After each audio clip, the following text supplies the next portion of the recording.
When you go and sit with a private employer and you discuss what you're going to do, work in this software company or in this hamburger joint or whatever it is, you sit and you discuss, I'm going to come in Monday through Friday at 8 o'clock and stay till 5. You know, I'm going to work with this machine in this corner under these rules. And then you get to that key moment, how much are we going to get paid for this? And let's say, just for the simplicity, I'm going to get paid $20 an hour. At that moment, Marx says something which was a theoretical breakthrough, even though everybody knows this. But it's often true that the greatest breakthroughs are putting into words what we kind of all knew, but quite didn't see. Here's his idea. If you're going to be paid by an employer $20 an hour, the following statement must be true. During that hour, your labor produces more for the employer that he sells at the end of the day than $20 worth. Because that's why he's in the... If paying you 20, you went to work and you did an output that gave another 20 for him to sell, then he's got nothing out of this. He's made 20 by selling what your labor helped to produce, but he's got to give it to you. And even though he likes you, he's not going to do that. There has to be in it, here we go, something for him. You have to produce, this is ineluctable, you have to produce more in every hour than you get paid. Otherwise, this system doesn't work.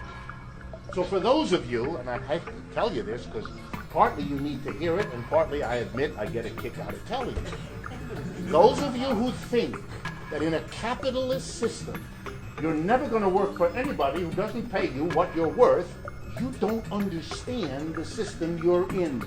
That is never going to happen because that's how this system works. So that when you go home at the end of a workday and you feel vaguely ripped off, it's because you are. And the psychologist or others who helps you get over that feeling isn't doing you any favor. You need that feeling to fuel, well, it's very important, to fuel a recognition that that's what capitalist production is. You hire workers. Part of the time that they work, they produce an output that is given back to them at the end of the week. That's their wage. And part of it, that's your necessary labor. That's what Marx called it. The labor you do for your employer, that's necessary for you because during that time you're producing something for the employer. You all do know, right? You produce for the employer for 8 hours. Then you go home and you leave in the workplace what you produce. Because if you take that home with you, what you produce, people in dark blue uniforms come to your house and they hurt you. Okay? So you learn, no, don't do that. You got to leave there what you did. It's not yours. As fast as you produce it, it belongs to somebody else. So you work part of the time for yourself. You produce value that's paid back to you as your wage. But the only reason the employer hires you is that part of the time you do surplus labor. You do work, brains and muscle, that produces value that is beyond what you're paid. You produced it, you don't get it. Again, you produced it, you don't get it. Who gets it? The employer gets it. He gets the surplus. Fast forward to General Motors. 100, 200,000 people producing surplus. Who gets it? The board of directors. How big is that? Has 15 people. That's the law in the United States and in all capitals. 15 people draw into their hands the surplus of all the employees that are busy using their brains and muscles to make cars and trucks and all the other things General Motors makes. The board of directors, 12, 15 people, decide what to do with the surplus. And now, very quickly, part of it goes to the government in taxes. Profits tax on corporations. They have to, you know why? Because if they don't, the government comes, shuts them down. That's not much of a discussion. But they do spend a lot of time trying to get that reduced, don't they? And now you know why. Because the less of the surplus they have to pay in taxes, the more of the surplus is available for what? Let's see. One of the other things you have to do with the surplus is pay managers. Managers don't make cars and trucks.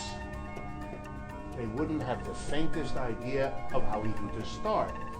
Their job is to do completely other things that don't produce anything. For example, the purchasing manager, what does he or she do?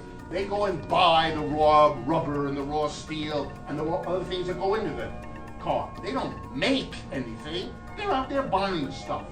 The sales manager, does he make anything? No. His job is to take the finished product, the car, and get rid of it, sell it to somebody. So you got to have all these people doing this if the enterprise is going to work, but they don't produce any value for you. So how do you pay them?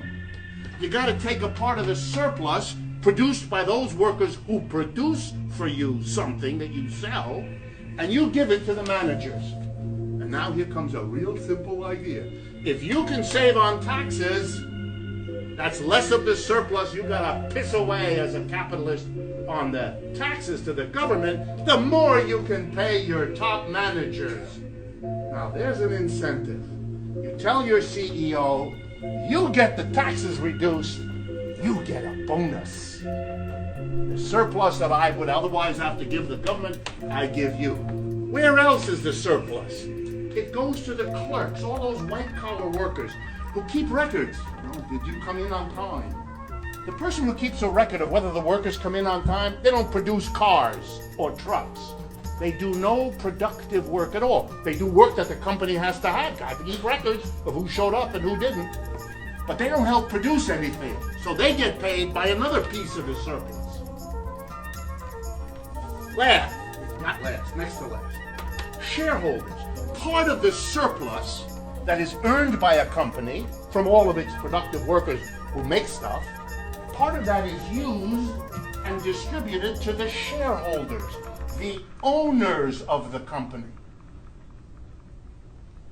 I don't know how many of you understand corporate law, but this is how it works. The 15 people on the board of directors decide how much of the surplus is going to be paid out as dividends to the shareholders. The dividend paid by the 12 people, 100,000 produce that, and 12 people who are themselves not producers, or 15 on the board, they decide. By the way, under the law, the board of directors has the right to distribute nothing of the surplus to the shareholders. There are many big companies in America that regularly distribute nothing to the shareholder. No dividend. Okay? Zilch. Or they can deliver all of it. It's entirely them who decides. That's the law. And finally, they can take a part of the surplus and use it to what Marx called accumulate capital, grow the company. Now please understand, what I have just told you is Marx's argument saying everything is about the employer, the board of directors, and the major shareholders. You know, most shares in American companies are owned by a tiny number of people. 1% of shareholders own 75% of the shares. So it's a tiny number of people. For most big corporations, a dozen or two major shareholders and 12 to 15 people on the board of directors selected by the shareholders. You get on the board of directors if the shareholders vote. Every year they vote. You get one vote for each share you own. If you own 1 million shares, you get 1 million votes. If you own no shares, you get no votes. Most workers at General Motors own nothing, or they own 12 shares that their grandmother gave them on their confirmation. They have therefore no power. But those who own big blocks of shares, they have all the power. So a tiny number of people make all of the decisions. And are we surprised? They took the surplus and they said, you know, there's another distribution of the surplus. We're rich and powerful. We better give a cut of the surplus to the political system. That's what we're going to do. We're going to give to the candidate and the party and the special political action committee and all the other apparatus. Why? Why? You need this explained to you? To make sure that the inconvenience of a democratic voting system where everybody has one vote, not about how much money they have, but by the fact that they're a living person, that's a very dangerous arrangement.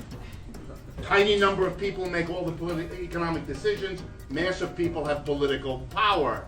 You got to neutralize that, or else you're going to be giving a constant invitation to the mass of people to use the power of universal suffrage to undo the effects of the economy. So what they've done is they've bought the political system. But please understand, what employs people?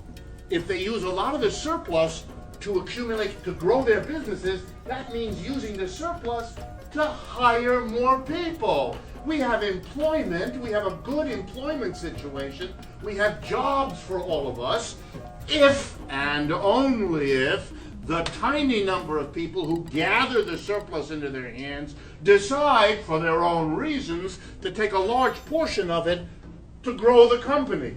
These days, corporations are making enormous surpluses because wages are low and productivity is high. But you know what? They're not accumulating capital with it at all. The little bit of growing the company that they do happens in another country. They move the money out of the United States and they grow the business in China or Brazil or someplace else. So in this country, nothing. Our politics is bought by the surplus. Our growth is stymied by how they use the surplus. The wealth of the shareholders goes crazy because they distribute a lot of it to them. All the social problems, all the economic problems we've talked about tonight have one common core. A system in which the mass of people gather in the enterprises we have, the corporations, to produce a surplus for a tiny group of people who use them in a way we all have to live with, but we have no power to influence or shape.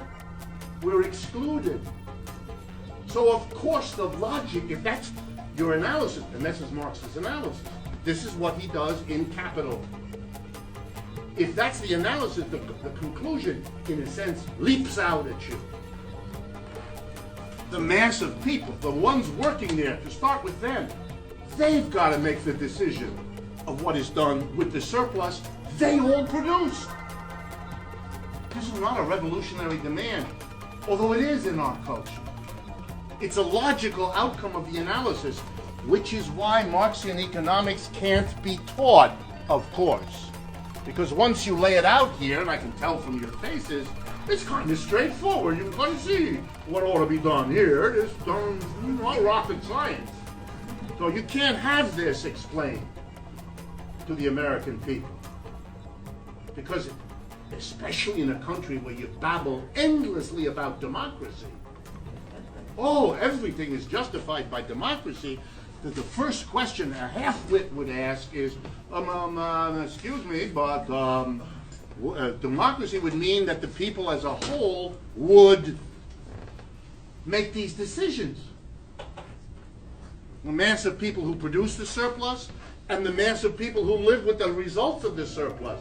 That's us would have to have a way to decide what to do with the surplus we produce, since it shapes the lives we live. And that's the end of capitalism. No more small group of people, no more accumulation of shares, no more boards of directors elected by shareholders according to how many shares.